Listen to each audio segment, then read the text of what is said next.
I just based on your story, I can tell like you didn't really know how you would be successful in real estate. You were just seeing the paths of Munif and Pace, which most people want to follow because he's the leader. The Mm-hmm. issue is not everyone is Pace. In fact, nobody's Pace. No. Not me, not anybody. Even really good direct to seller closers are not Pace, right? They are them. What I realized was I was chasing all the shiny objects that I saw other people getting deals on. That was the first thing.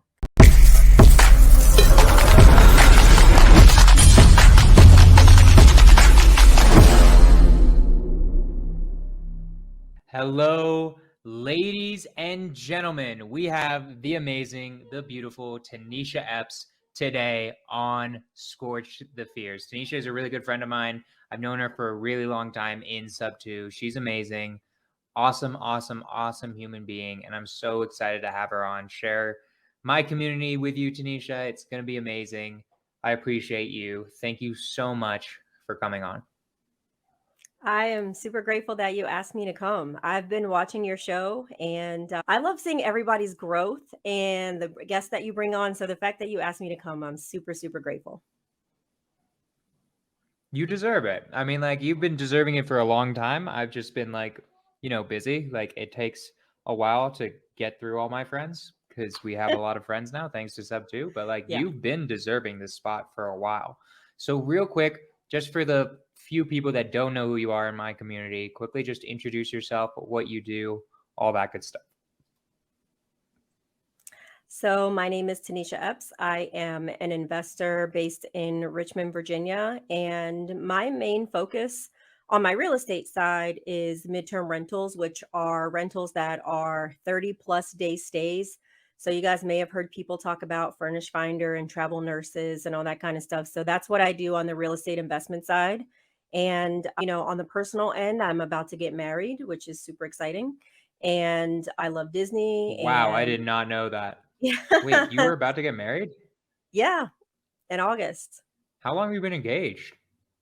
since December of 2021. Well, I didn't know, but that's amazing. Congrats. Yep. Thank you. Thank you. Sorry, keep going. Oh, yeah. So, yep, getting married. We got engaged at Disney, which again is my favorite place on earth. So it was perfect. And to be honest, a lot of too what I've been doing lately is talking to people about mindset and really working on mindset for myself. I know you had Keston on as a guest recently, and he's actually my mindset coach. So it's like full circle for me to follow up a show You're a with great Keston. guy. He's pretty amazing. So that's me. And then in sub two, depending on what day it is, I'm the sub two historian. Pace calls me the heart of sub two. Sometimes I'm the librarian. Sometimes I'm the sub two police officer. So, all those good titles inside of sub two as Wait, well. police officer? What do you do as a police officer? Sub Do two you ever put enforcement. anybody in jail? Sometimes I feel like it. Like, So what I do get you a lot. enforce though? Well, I enforce rules in sub two. So people doing things that, they're not necessarily encouraged to do, or I give people, nice nudges that maybe they shouldn't be making certain posts or doing certain things in the group because I'm trying to help them out. And then people come to me with a lot of problems in sub two that they have with other people. So sometimes I'm the sub two mediator. And so it really just depends on what day it is. Love it. Real quick to Instagram, guys, if you actually want to hear what Tanishia is saying, come onto YouTube. Just look up my name, Jonah Corchin. You'll find me. That's where you're actually going to be able to hear my guest, and you're not just going to stare at me looking not at you guys. So come to YouTube if you want to join there. So I wanted to do that real quick. So, okay, great. I love it. Tanishia, when you were just starting out in real estate investing, what were the fears that you were dealing with and how did you overcome them? Like what let's start with just like what were the fears and then like what did you do to overcome them to become as successful as you are now? Yeah, so it's funny because I got the book Rich Dad Poor Dad, which I know a lot of people use that book as kind of their starting place with real estate. My fiance, wasn't my fiance then, actually gave me that book. I read probably about 5 pages of it and then I put it down. And I tried to go be a realtor, but one of my biggest problems was I used to have a travel corporate job and I didn't actually live in the state. I didn't work in the state where I lived and I didn't really know anybody, so that didn't work out very well. So when I repicked up that book back in like the tail end of 2019 going into 2020, I read the book all the way through, well, mostly all the way through. And my mindset changed a little bit about the way I look at money, etc. Except I was deathly afraid of what it meant to potentially own properties. I was afraid of what it meant to have to manage them. And also the fear that if I buy a property and then all the bad things that happen with tenants happens, I'm going to have to come out of pocket to pay for it. So I spent more time like digging into research and studying and not really taking a whole lot of action because I was afraid. And also, I'm a classic overthinker. So I overthink everything, literally everything. It takes me 2 years to buy a car, Jonah. It's so bad. Like I'm about probably What a car did year. you have? Right now I have a Lexus, but it took me 2 years to buy that and I've owned it since 2013. So, Oh, I love it. yeah, so now I'm thinking about a new car and I've been thinking about it for a year and a half. So I'm just at the point where I might go buy one. So, yeah, Love it. it's pretty bad. So what were you afraid of specifically? Like, what were you afraid of? Honestly, I was afraid of failing. I was afraid Hmm. of, the biggest piece is if I don't do this right, I lose all my money that I put into this property. And the crazy part was I ended up buying 4 properties in 7 months. And the whole time I was freaked out. Like I went to a bunch of meetups and I was talking to a bunch of people and I'm asking all these questions, but I'm still scared to take action. And it's just because no one that I really knew was doing what I was doing. Like I didn't know a lot of people that owned rental properties. And I definitely didn't know anybody that was buying properties out of state. So those are all the things that really in the beginning I was like super freaked out about because it also required me to trust other people because the properties that I did end up buying are all in a state that well, until 2 weeks ago when I went to the Indy 500, I had never actually set foot in that state. Gotcha. Yeah. So Gotcha. a lot Okay. of just a lot of nerves. I'll say that. And then when you have to go and sign on the dotted line, then your heart's racing like, "Oh my gosh, now not only am I responsible for a house that I've never seen because I still haven't seen any of these houses, the 4 houses that I bought before I joined Subto. And then it's like I have to rely on people I don't know. I have to make sure I have enough money. My first house that I bought, huge issues with water leaks and it was a nightmarish mess, and I literally wanted to quit. Like, after the first house, I wanted to quit. Hmm. So did your fear initially come from was there it sounds like there was fear before you even started and then you did your first house and that kind of almost reinforced your fears? Would that be a correct statement? Oh, it absolutely did. Yeah, so, Then it that's really hard to get over. How in the that's like I was afraid of it and then it happened. mhm, So how'd and you overcome it or how did you overcome it in the end? Because that's extra bad. yeah, it was extra bad. I will say it is not a good feeling to have to spend $5,000 to repair a house that you've owned for literally, like, 2 months. It is not a fun experience. But I think just the front end of going through it and then seeing how kind of people around me started looking at me different, like, wow, she just bought a house in a state. She's still not ever been there. How did she do it? That part was really cool for me. And again, I am over analytical about everything, but also I'm like, okay, if I do this, then I do this, then I can take this piece that I learned to watch out for into the next property. And that's exactly what I did. So I really just took, as I was progressing, the things that I was learning step by step and tried not to repeat them or to know a little bit better to watch out for them. So that was the thing that really helped me because, again, I wanted to quit so badly after that house. And I just bought it. So it's not like I could go sell it because then that's a whole tax problem. So I'm like, well, I'm not going to create a tax problem. We'll just see what happens. So I bought that first house in August of 2020. And then my agent that I was working with brought me another one, maybe like a month and a half later. And I bought that house. And then a month after that, I bought another house. And then about 4 months after that, I bought my fourth house. So I'm like, oh, this is super cool. I'm buying houses with traditional loans because that's all that I knew. And I had gotten a HELOC on my house and I was using that for my down payments, which was great. Except for the fact that a HELOC is not infinite. And at some point, you're going to run out of money. So I started searching online how to buy properties without my own money. And this great guy named Pace Morby started stalking me on YouTube. And that's my story that I tell him on a regular basis. He So was stalking you, or you were stalking him? no, he stalked me on YouTube. All of his ads and all that stuff, Oh he yeah. stalked me on you. Yeah, he totally Oh, stalked I me get on it. you. I got you. I got you. That's our running Gotcha. joke I that love he it. stalked me online. So I watched his 16-hour live, and then I tried to join a what I thought was a public Facebook group. I'm not a big social media person, by the way. So even though I have my own YouTube channel, I still struggle to find the start or the story button on Instagram. I'm still terrible with that. But I tried to join the private Facebook group, not realizing that it was private. And someone reached out to me and said, "Hey, did you know you were trying to join a private Facebook group?" I'm like, "No." So they said, "Hey, we can have somebody reach out to you and talk to you about our mentorship." And immediately, here comes the fear of me because I also don't like to spend money. So now I'm like, "Oh gosh, somebody's going to call me and they're going to try to convince me to spend money on something I don't want to spend money on." So here come all my like anxieties and my fear all over again. So someone calls me about subto, and I'm literally trying to shoot down the entire thing because honestly, I'm afraid that if I spend this money on a mentorship that I'm not actually going to learn anything. Somebody's just going to take my money and that's going to be it.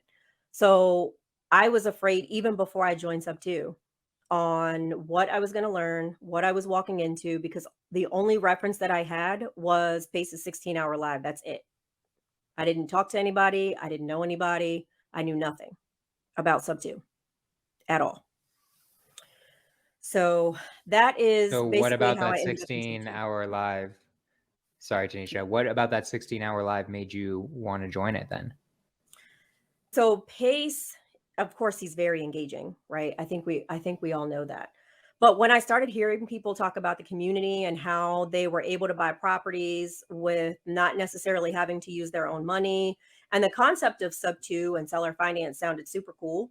So I'm like, man, this might actually be something that could work. But again, I'm thinking that I'm just joining some group that's going to talk to you about it.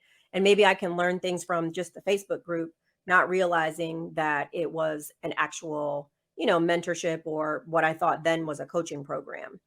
But at this point, I've already bought those 4 houses. And I'm like, well, if I want to try to continue this because it's super cool. And again, nobody around me I know is really doing what I'm doing. And I just took a chance. And also, the enrollment coach gave me massive FOMO. So he did a really great job at making me feel like I was going to miss out if I didn't join like, immediately. So I did. And honestly, Jonah, it's the best thing that ever happened to me, even though I didn't know it when it was happening. And I spent the first year of sub two basically afraid of life, even though nobody really knows that. Interesting. Mhm. So what do you mean? What does it mean to be afraid of life? What do you mean by that? So I'm seeing all of these people who are calling sellers. At the time, I can't really even say I'm a massive introvert anymore. But when I joined Sub 2, massive, massive introvert. And I was afraid to call sellers. I was afraid to talk to people. So I'm like, well, everything I'm seeing requires you to call sellers. So I really don't know how this is going to work. And then I got the advice of going to hire a virtual assistant and having them make calls for me because I have a W 2 and I didn't have a lot of time, but I had money that I could spend. The problem was when my VA would go and call people, I was afraid to call them back. So I'm like, great, I got Hmm. all these leads coming in, but I don't want to call them because I am afraid of what they're going to say to me. I'm afraid that I don't know all the answers. I don't know what I'm going to say back to them, and I'm going to look like a fraud. That's honestly what I was thinking. And so what I would do is what Pace likes to call creative avoidance. I would literally, because I work from home, I worked from home for a long time. So what I would do is create reasons to go wash clothes, to go wash the dishes, to go put away laundry, to go take a walk because it randomly was my time of day that I had to go get my exercise in. Like every reason I could come up with not to pick up the phone is exactly what I did. It was so, so bad. And there was this one seller that I got on the phone and I kept hearing Pace's voice about how he said, you can't say the wrong thing to the right person. And that person really needed to sell. And it's the only one of 3 wholesale deals that I've actually done because I don't really do a lot of wholesale. But he sold me his house and I sold it to somebody else. I'm like, oh, wow, this works. But then I was scared to get back on the phone. I had to listen to Kanye West Champion. Literally, I would put my AirPods in, play the song, and then dial the phone and hope that the person did not answer. That was really my like number one hope, is that they just don't answer the phone. But I made my first calls in a virtual office with Keston, actually. So those were the things that helped me get over my fear, was not doing it by myself. So let's talk for a second, because I feel like there's a lot of really good things to unpack here, because there's several different layers to this. One of them is you don't have to call sellers. I know Pace does it really, but like you don't, that's like not necessary. I mean, are you still calling sellers? I don't feel like that's how you get your houses, is it? I No, don't. right? So like Mm-mm. why? So let's talk about, because I really feel like for someone like you, this is my opinion, right? Someone who's like deathly afraid of calling sellers, really doesn't like it, has to like put in like Kanye West Champions, like the song, has to like hype themselves up every time they call. They just hate every single moment of it. I feel like you just weren't meant for that role, right? Like I know you're going to probably agree with me. Oh, So I already 100%. know what's going to happen just because of that, because like there's no way that's sustainable. You can't force a fish to fly, right? Like that's just not going to happen. You aren't going to be able to force a fish to fly, and you can't have a bird swim either, unless Right. you're a certain type of bird. So at some point, I know you realized this is dumb. I need to pivot and do something where I'm not like wanting to kill myself every single day, right? Pretty much. So talk Pretty to much. us a little bit about that, and like how did you figure it out? Because I feel like that your story, Tanisha, might be more useful than a lot of other people I've had on here, because you were so afraid of talking to sellers and it was just not who you were. So Mhm. how did you figure out who you were? How did you figure out who you were? So, you know what I had to do was, so I had to sit back and realize that if something has to be done, am I really going to do it? I think that creative avoidance was the thing that I was being honest with myself. Like, Tanisha, you're really creating reasons not to do this. And so, if you have a goal, how are you going to get to it? So, I stopped doing everything. I literally stopped doing everything. My fiance and I got a whiteboard, and we literally wrote down on this whiteboard all the ways that you can get involved in real estate. And one of the things that we wrote down on the board was focused on rentals, because I already own rentals. And we talked about what are the things that I already know. So for me, I already knew corporate travel because I was a corporate traveler for a long time. I am a licensed adjuster in almost every state across the country. And I used to manage a catastrophe team for an insurance company. And I did that. I was on that team for 10, probably about 10 years. And so one of the things that I remembered in my career was temporary housing and also corporate housing, because I used to stay in corporate housing with my company and I was involved in temporary housing because of the job that I had. So we're writing out things on this board, writing out Turo, we're writing out temporary housing, we're writing out traditional rentals, we're writing out wholesale, like all the ways that you can get involved in real estate, private money lending, etc. And then we just started eliminating all the things that required me to actually get on the phone with a seller to go get a property. And by the time I was done, the biggest piece of the structure that was left was what people now call midterm rentals. But at the time, I just called it corporate housing because that's what I knew from being a corporate traveler. And also, I'm seeing all these other people who I just say they grew up with me in Subto, the people that joined around the same time. And if I think about it, the person I really compared myself to the most was Munif, because Munif and I joined at the same time. And Munif was killing it on the phones, after his session in the Daily Dial where he hung up the phone because he was also nervous about calling sellers. But I'm watching his progression. I'm like, man, this is great, but I'm not going to do what he's doing, but I still want to get deals. And so I had to pivot into how am I going to make that happen and still accomplish my goals if I'm not going to be the person on the phone talking to the sellers. So when we started talking about more things with direct to agent. I started realizing as a connector, because I have so many connections in Subto, that if I just ask for what I'm looking for, people will bring it to you. And that was really one of the things that I had not taken enough advantage of, was really just continuing to make relationships so that people knew what I was doing and they knew what I was looking for. So they would just bring me opportunities. And it's funny, once you put out what you want and then you stay focused on it, those things start magically drawing themselves to you. So once I decided that I was going to focus on corporate rentals, I actually disappeared a little bit from Subto, even though most people don't realize it, because I still continued my work in the vault.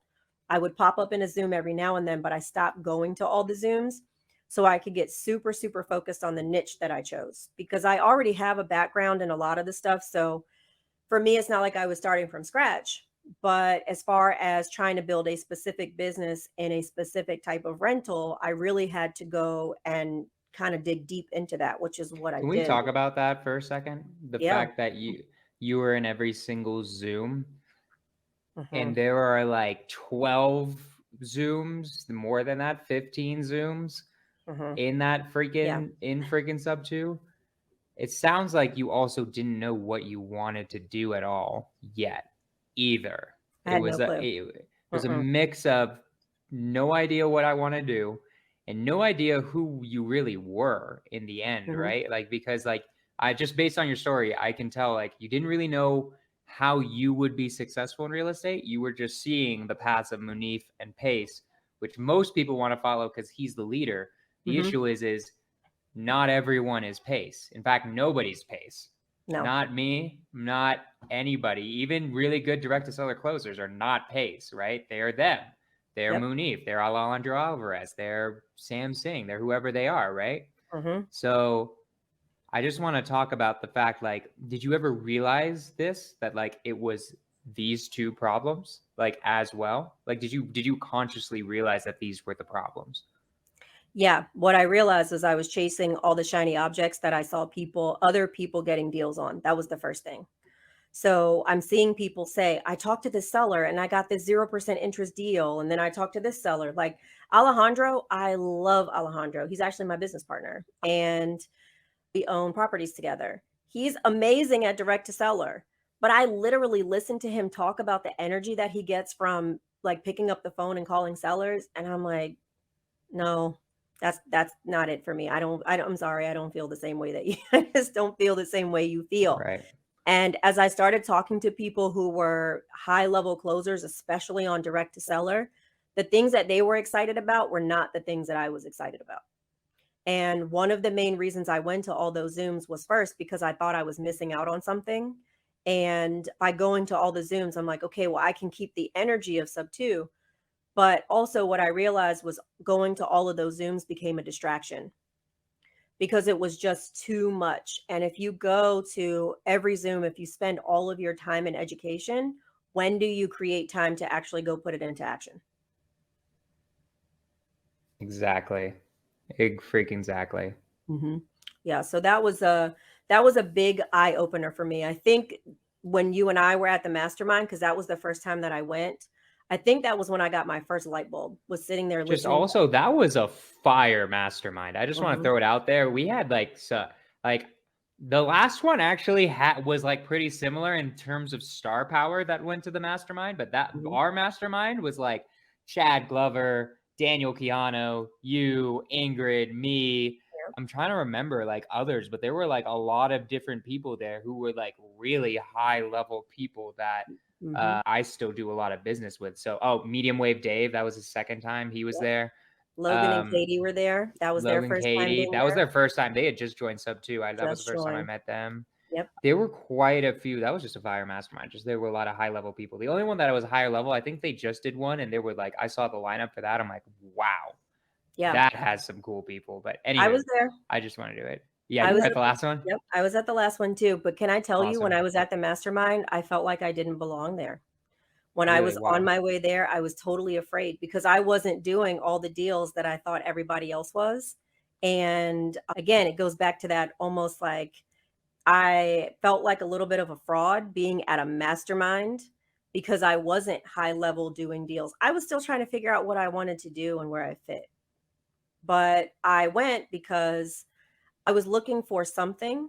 I was looking for clarity. I was looking for the network. And also, Pace is my brother. So I just love spending time, hanging out with him too. So I think that was the first time I really realized that I needed to niche down and figure out what in the heck are you going to do? Right. So, what talk to us a little bit about like struggling with that, because I feel like everyone struggles with that for a time, for sure. Like not knowing what they want to do, not knowing who they are. But like, what was the moment where you're like, wait a minute, I'm not a cold caller. I'm not a visionary direct to seller getting energy from calls, right? What was that moment, right? What was that moment like, and when did the light bulb click, and what made the light bulb click? Because I already know out of the 11 people listening right now that like maybe half of you are not visionaries, not meant for cold calling, right? So yeah, I'm just curious, what was the moment? Yeah, between being at the mastermind was huge. And a lot of that was because I'm listening to people that are talking about these massive wholesale operations that they have. And although they're bringing in a lot of money, I just knew I wasn't going to take the action that they were taking. I did not want to run an entire wholesale operation because the time that it took didn't align with what I wanted in my life. And I think the big key was for us that mastermind was highly focused on the recipe for success. It was what do I want, who can help me, and how can I bring value to them? And the first question I hadn't really figured out for myself yet. What did I want? I was too focused on thinking that meant what did I want in my business. But really, what I should have been focusing on and what I started focusing on was what do I want in my personal life? Like, what life do I want to live? And how can I reverse engineer what I want in my personal life to line up with what business I'm running? And I think that was really the first piece for me that really was like the okay, Tanisha, you're definitely not doing cold calls. Like that's not it. And then I actually let my VA go when I got back, but because she was super sweet, I found her someone else to go and work for. And funny enough, I guess I trained her well how to talk to people because she locked up a deal for somebody like I think within the next 2 weeks that she started working for somebody else. It was phenomenal for her. I thought that was great. But I just knew that that wasn't going to be me because I'm literally paying attention to people going through their businesses and realizing that that is not the life that I want to live. I just want to go figure out how I can go to Disney World all the time. And some of this other stuff is just going to take way too much effort. And also, I wanted to figure out how I could make an impact on people in a way that still spoke to me and it was personal to me. And that is really the thing that over time just really redefining what I want my life to look like and how much time I want to put into what I do in business and then creating, more relationships and really building my family and experiences. That's really how I kept moving forward toward really defining who I wanted to be, what path I was going to take. And then honestly, Pace's encouragement super, super important because even when I had moments where I wanted to quit and I didn't see things in myself, two people that always kind of kept me going and reminded me of who I were was my fiance and Pace. Always. Love it. Awesome. So, let's go through like a process, right? Like, how would my name is Jonah. I'm new to real estate. I've been trying this cold calling thing. I don't know if it's right for me. I don't get energized from it. I don't like it as much, but I don't know what else to do. What do I do? How do I even start the process of knowing who I am and what I should do in this business? Yeah, that's such a great question.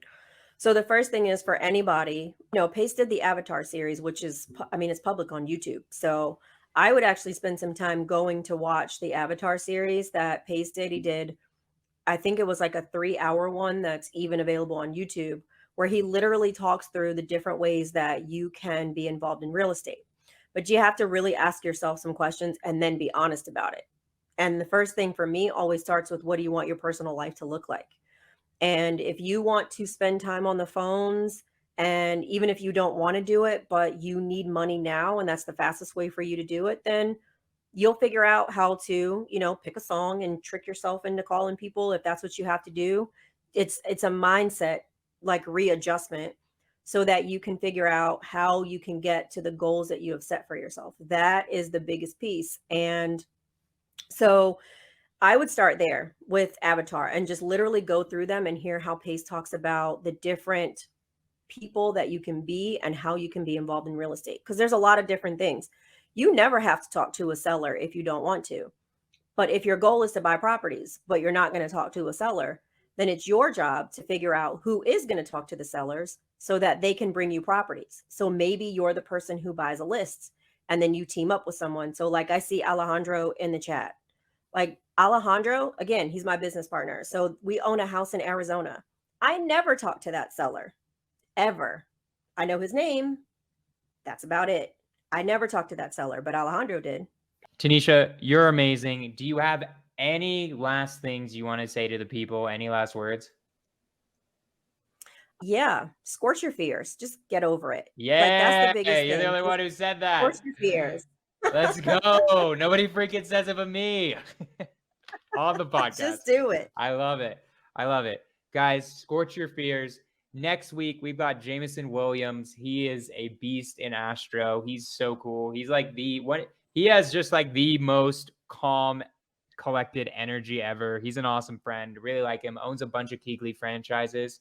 Tanishia, thank you so much. You're amazing. If you want to hang out for a little bit, we can talk a little bit afterwards. I'm going to end this podcast.